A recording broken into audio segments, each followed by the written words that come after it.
दोस्तों, आप सभी का स्वागत है हमारे इस इंग्लिश लिटरेचर विद दीक्षा में। हम इंग्लिश लिटरेचर की इम्पॉर्टेंट क्लासेस लिटरेरी टर्म शुरू किए हुए हैं, जिसमें कि हम फर्स्ट पार्ट पढ़ा चुके हैं और ये सेकंड पार्ट है। ये टर्म हमारे UP TGT, PGT, net, set, LT, GIC सभी के लिए इम्पॉर्टेंट है और इससे 4 से 5 क्वेश्चन अवश्य पूछे जाते हैं। तो चलिए हम सेकंड पार्ट को देखते हैं। तो हमारा पहला क्वेश्चन है, एन इकोलॉग इज। इकोलॉग क्या है? Option A long poem, B a short poem, C a pastoral, D a short dialogue. तो इसका आंसर बताइए क्या होगा। इकोलॉग क्या है?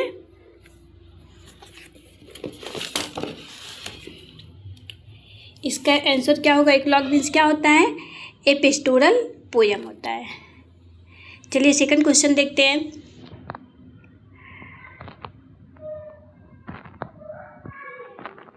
A sudden and ridiculous descent from the exalted to the commonplace and ordinary, especially when a writer striving for the noble or pathetic achieves the ludicrous, is best expressed by the term is called। चलिए बताइए इसका answer क्या होगा। A sudden and ridiculous descent from the exalted to the commonplace and ordinary, especially when a writer striving for the noble or pathetic achieves the ludicrous, is best expressed by the term। इसको क्या कहते हैं? The comic relief, B bathos, C melodrama, D parody. चलिए बताइए इसका क्या होगा answer. इसका आंसर क्या होगा? Answer number B bathos. इसको क्या कहते हैं? बाथोज कहते हैं।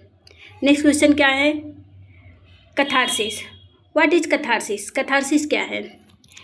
Option A is related to tragedy, B is related to comedy, C is related to some sonneteering, D is related to farce. चलिए आंसर बताइए। कैथारसिस मीन्स क्या होता है? यह किससे रिलेटेड है? Is related to tragedy. चलिए नेक्स्ट क्वेश्चन को देखते हैं। कोरस। कोरस क्या है? Option A is a brand of writing inks, B is a group of singer in drama, C is a group of beautiful actress, D is a group of DJ dancers. तो chorus क्या है? चलिए बताइए। Is a group of singers in drama. इसका answer क्या होगा? Option number B is a group of singers in drama. चलिए next question देखते हैं। Comic relief implies. Comic relief क्या है? Option A the interval in the play और film, B a hilarious comedy, C a short humorous episode interrupting a tragedy, D the effect of catharsis. तो बताइए comic relief क्या है।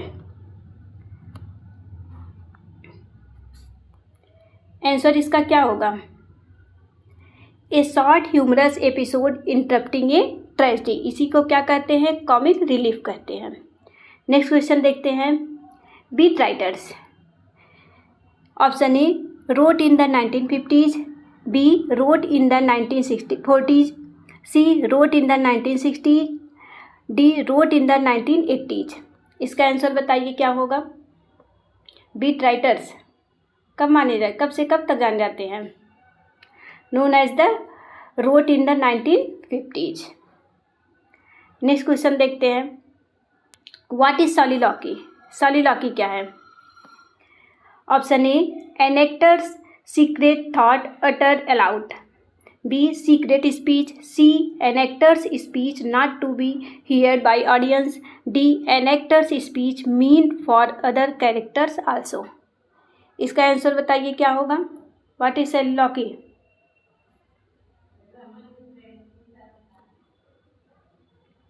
N actor's secret thought utter aloud. Next question देखते हैं। Persona tone and voice reflect in recent criticism. बताइए क्या होता है पर्सोना, क्या होता है tone and voice reflected in recent criticism. Option A the tendency to highlight characterization, B the tendency to disregard plot in modern novels, C the tendency to infuse as a major literary tool, D the tendency to think of all narrative and lyric works of literature as discourse. तो बताइए persona, tone and voice reflect criticism में क्या होता है? इसका answer दीजिए।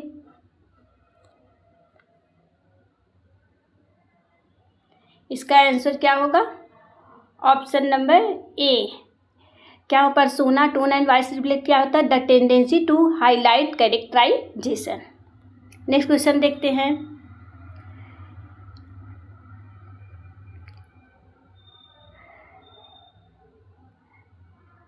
He resembles the animals that browse on thistles is an example of.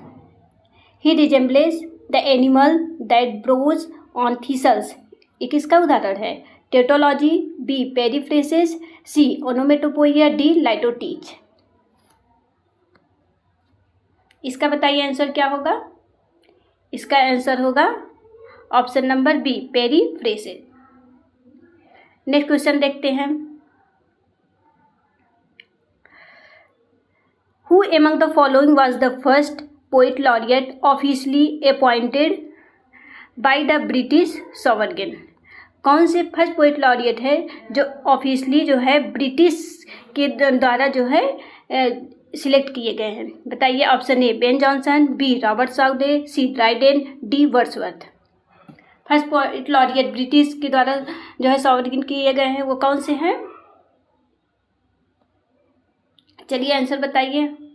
इसका answer होगा option number C Dryden. Next question देखते हैं।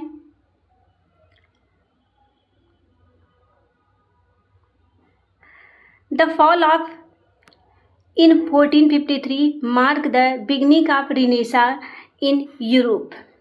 चलिए इसका आंसर बताइए। Bastille, B Roman empire, C Spanish armada, D Constantinople.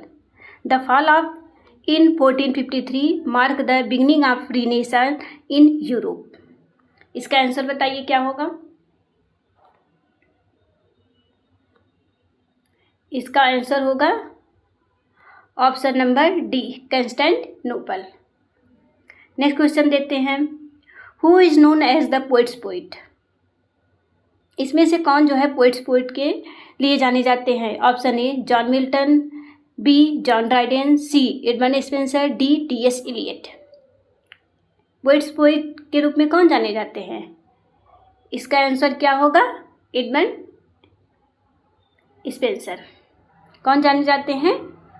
Edmund Spenser. Next question देखते हैं। W.H. Orton belong to the, कौन से सेंचुरी से W.H. ऑर्डन बिलोंग करते हैं? Present century, B 19th century, C 18th century, D 20th century. चलिए बताइए W.H. Orton किस सेंचुरी से बिलोंग करते हैं? इसका आंसर होगा option number D 20th century. Next question देखते हैं। The Globe Theatre was burn down. Globe Theatre जो है कब बर्न हुआ था? Option A 1617, B 1619, C 1613, D 1609। चलिए बताइए ग्लोब थिएटर कब बंद हुआ था? इसका आंसर होगा ऑप्शन नंबर सी 1613। चलिए नेक्स्ट क्वेश्चन देखते हैं। Who among the following writers has not won the Nobel prize? इसमें से कौन से राइटर है जिन्होंने नोबेल प्राइज नहीं वॉन किया है? Option A T S. Eliot, B Mulk Raj Anand, C William Faulkner, D Ernest Hemingway. चलिए बताइए। इसका आंसर होगा मुल्क राज आनंद। इन्होंने जो है नोबेल प्राइज को गेन नहीं किया है। चलिए नेक्स्ट क्वेश्चन देखते हैं। Chronicle plays were popular in. Chronicle play जो है कब पॉपुलर हुआ? Option A 19th century, B 18th century, C 17th century, D 16th century. चलिए इसका आंसर बताइए। Chronicle plays were popular in किस सेंचुरी में वो पॉपुलर हुआ था? इसका आंसर होगा option number D, 16th century. Next question, Robert Browning is famous for his. Robert Browning किस लिए फेमस है? Option A novels, B short stories, C dramatic monologue, D plays. चलिए इसका आंसर बताइए, रॉबर्ट ब्राउनिंग किस लिए जाने जाते हैं?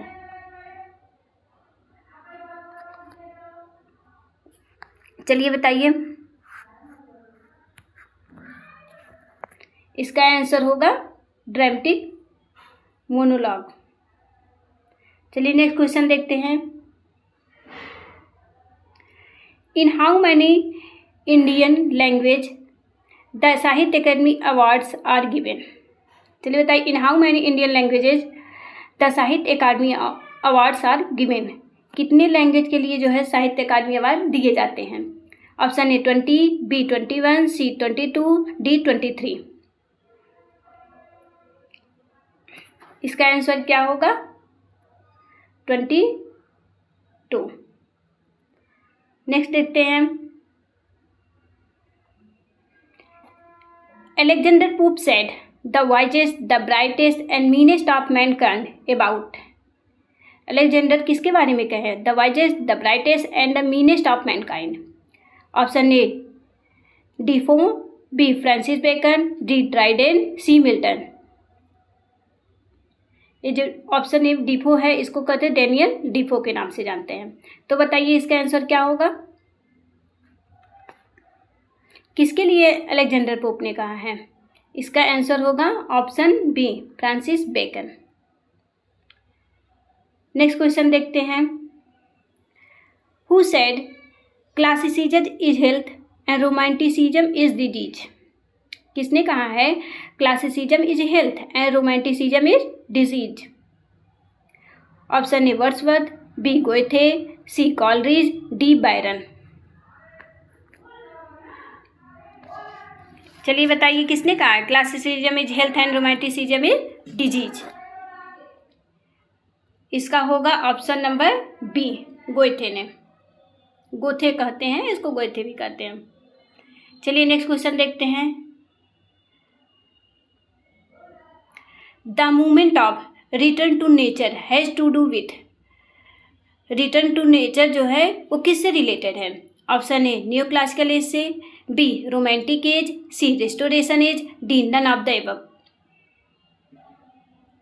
चलिए बताइए रोमांटिक रिटर्न टू नेचर जो है किस एज से बिलोंग करती है?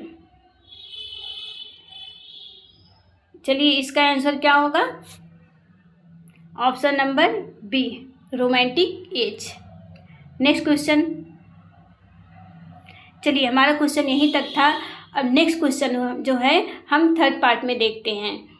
तो अगर आपको यह वीडियो जो है बहुत पसंद आया है तो वीडियो को लाइक और चैनल को सब्सक्राइब अवश्य करिए और बेल आइकन को जो है दबाना ना भूलिए, क्योंकि आपको जो है ये हमारे इम्पॉर्टेंट क्वेश्चन जो है डेली प्राप्त हो जाएंगे। अगर ऐसे ही अगर आपको पढ़ना है तो हमें कमेंट में बताइए, हम और भी